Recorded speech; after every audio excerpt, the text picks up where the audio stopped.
Conseil d'administration de l'Institut gabonais de l'image et du son, il était question pour les membres du conseil d'administration de dresser le bilan de cette structure sous tutelle du ministère de la Communication. Les travaux se sont déroulés en présence du ministre Laurence Ndong et du représentant du président de la transition.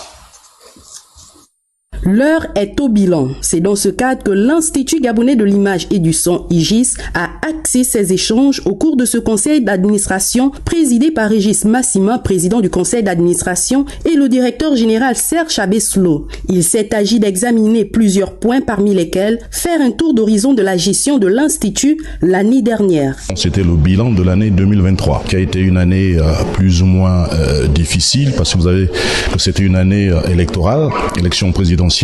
Cette information a quand même un peu perturbé le fonctionnement. Mais qu'à cela ne tienne, nous avons eu une bonne année.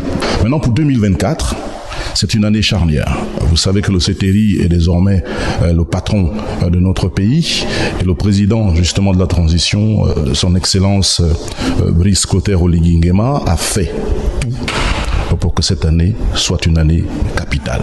Une production cinématographique qui petit à petit s'impose sur la scène internationale. Avec la sortie de quelques séries, au Balango par exemple, Ovi qui est en train d'arriver, le soutien à nos compatriotes qui sont à l'étranger et qui font briller notre pays, en l'occurrence Madame Nelly Belval et Samantha Bifo. Avec Nelly, on est en train d'organiser ensemble la saison 2 de Eki.